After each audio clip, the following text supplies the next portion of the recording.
Your Skinstructors tip of the week. When treating sensitive or eczema prone skin, less is more. Simplify your client's routine. Think gentle cleansers, barrier repair, and consistency over complexity. Sometimes it's not about adding more, but removing what's irritating the skin. Welcome back to the Skinstructors. I'm Morgan. And I'm Jolie, and today we're talking about eczema, what it actually is, why sensitive skin reacts the way it does, and how we as estheticians can help support those clients without making things worse. Yeah, I'm really excited about this topic because sensitive skin is such a common complaint that we're hearing in the industry. And, 70% of people in the US say they have quote unquote sensitive Right. skin, which is huge. And a lot of them self diagnose without really understanding what's going on. Yeah. So before we dive in, we do want to share a review from Cotton Kelly. Jolie and Morgan are the podcast pair STs need. They discuss a litany of topics from pigmentation to acne, never leaving out a single detail and never gatekeeping. Science and ingredients and everything in between. I love learning from them. Oh, thank you so much. We love hearing that you feel educated and included. Yes, that's literally our goal. No gatekeeping, just real education. Yeah, absolutely. All right, well, let's dive into today's topic. So first we kind of want to go over understanding sensitive skin and eczema in general. So sensitive skin isn't necessarily a diagnosis, but it's a symptom of that barrier instability and the inflammation. And it can be situational. Things like the cold weather or dry climates, stress, or even certain products can aggravate that sensitive skin, or chronic eczema, rosacea, or even over cleansing the skin can start stressing that barrier out. About 40% of people with sensitive skin don't have an underlying condition. Their barrier is just compromised. And so it's important to look for what those signs are if you don't know what they are already. And we'll go over that in a bit. And then eczema or atopic dermatitis is a chronic inflammatory disease tied to a weakened barrier and an overactive immune response. Yeah, so specifically about eczema, that atopic dermatitis, there's some specific triggers and lifestyle factors to consider. Specifically for environmental, think cold weather, wind, pollution, UV exposure, and then some personal triggers could be age, hormones, stress, harsh skincare or laundry detergents. Think about over cleansing, over exfoliating. Those are some major culprits here. They're going to strip those proteins, those lipids, and the microbiome from that stratum corneum. And the most irritating product types that we see in studies are going to be those astringents, soaps, exfoliants, certain makeup and perfume, and even some moisturizers can be really, really irritating. Yeah, absolutely. First, we're going to kind of dive into cleansing. And cleansing is a super important step, as we know. It's going to help remove that oil and that bacteria. If you wear makeup, it's going to help remove that. But for someone with eczema, it shouldn't be disrupting their barrier. Surfactants, they do the cleaning work, and they vary in harshness. So some penetrate too deeply, and then some damage those proteins and lipids. You want to find one that is made specifically for sensitive skin. I know we really enjoy Zio's Balancing Cleansing Emulsion. It's indicated even for eczema skin, and it does have some gentle surfactants, but it's nothing that makes you feel dry or stripped afterwards. Clients often choose products for foam or feel, not skin health. So we just need to re-educate them on why that cleanser might not be the best. A lot of clients love that Squeaky clean feel. yeah, where they almost feel tight. Yeah. And I'll be honest, being oily, I sometimes used to love that too. Same. But yeah, that could actually be more damaging to them, especially someone who is prone to eczema. Yeah. So what are we looking for, Jolie? Yeah. So ideal cleansers are going to be non or slightly foaming. Okay. Typically an acidic pH around 4 or 6 to help support the skin's natural acid mantle. Gentle surfactant systems that rinse clean without residue, no fragrance and no essential oils, and then use once per day and avoid any devices or scrubs. Okay, hold on a second. You just said use once a day. Yeah. Let's explore that a little bit. Yeah.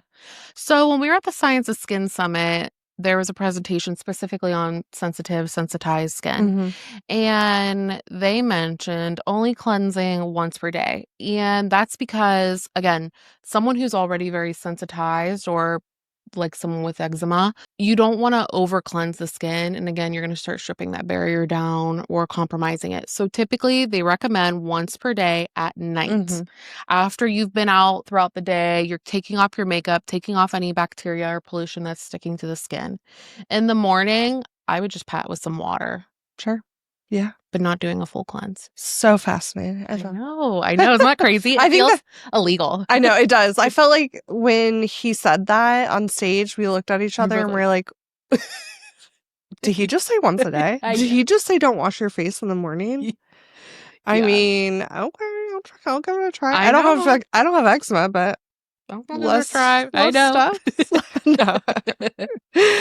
So going into that barrier function and, relating to cleansing once a day, the barrier on the skin is built from several different factors here. We've got corneocytes, which are those cells, lipids, so you have ceramides, cholesterol, fatty acids, and then hydration molecules. And then filaggrin is what is breaking down into natural moisturizing factors, those hydration molecules. It's kind of like a sponge and it keeps the skin super hydrated and at an acidic level.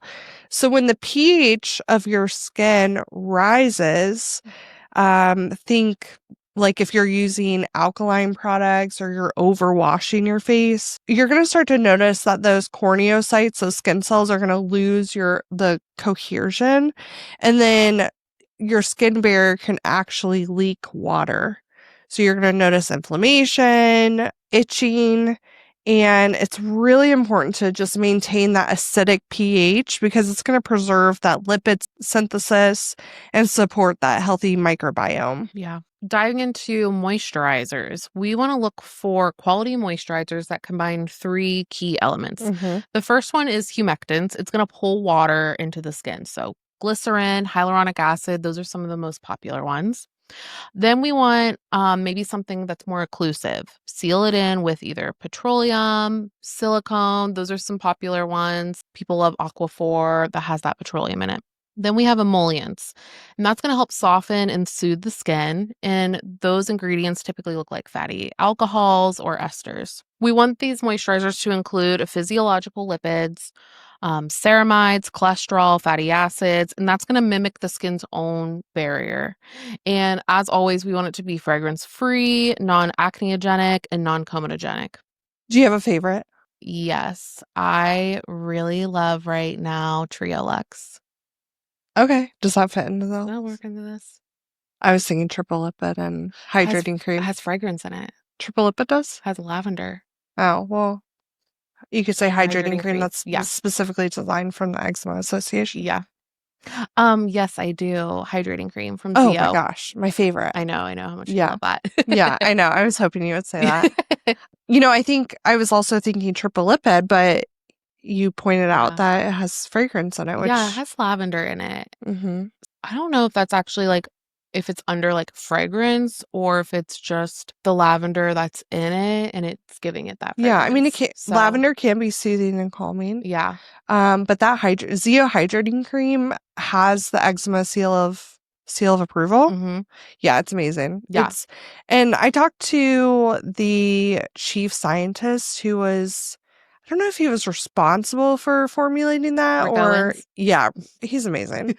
But he was talking about how when they were formulating it, they tested it on this little boy. I'm not sure how old the kid was, maybe like 4, Oh, who had tried like everything on on the sun. yeah. On the sun? No, that doesn't sound right. He had tested like everything on this earth to like help with his eczema and could not find anything that worked. Mm. So they tested this product out and they saw almost immediate changes. It was crazy. And the only reason that it doesn't have like it's not a medication is they just don't want to go through all of those hoops. Yeah. But I mean, in my mind, it's a medication. Yeah.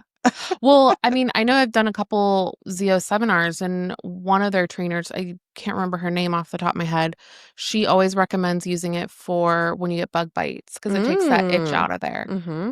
So now I just want to keep a little one in my purse, Heck yeah. take it with me anywhere. Yeah, I it's a love great that. one. All right. So, in regards to how we can help our clients with eczema, there's a few factors that you want to consider with your treatment room and client care. So, really focusing on calming treatments, I think that's kind of a no brainer, but of course, lean in on those hydrating masks. Cool compresses are going to feel so nice. And then you can also incorporate in some LED light treatment, and that's going to really help with inflammation. I would avoid steam, fragrance, and strong exfoliation. It's not to say that you have to avoid all exfoliation, but be smart about it. Yeah. And then just rebuilding that trust, because a lot of these clients, first of all, they don't know what is causing this. Mm-hmm. And their skin is very reactive to anything and everything. So they're going to be nervous no matter what you're putting on them. And you really do have to kind of hold their hand a little bit more and just educate them on what they can expect and how to be consistent in the long term. Yeah, absolutely. Yeah, I mean, on that subject, eczema and sensitivity can really impact mental health. I had a client who she frequently had eczema flare-ups on her face, especially. And she couldn't really wear makeup. She really had to avoid it just because obviously it was irritating it worse. And I know that's when she was feeling like just the absolute worst in those days. And when she would come in, I mean, truly, we were just doing hydrating and soothing Aw. and just trying to make her just feel as good as she could in that appointment. Yeah.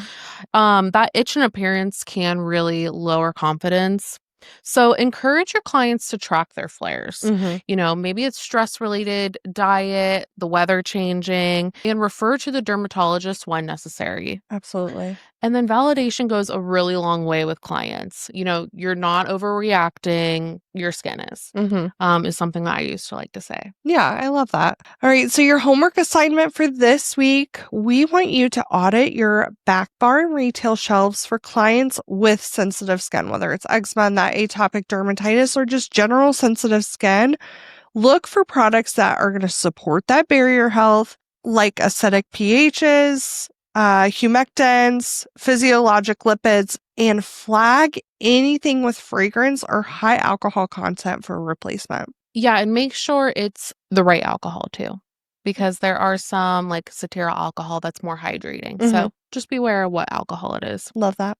Sensitive skin and eczema are complex but manageable when we understand the science. Yeah, absolutely. And your clients really need you to be their skin translator. So when they come in, you can help them by simplifying their routine and helping them restore their barrier one step at a time.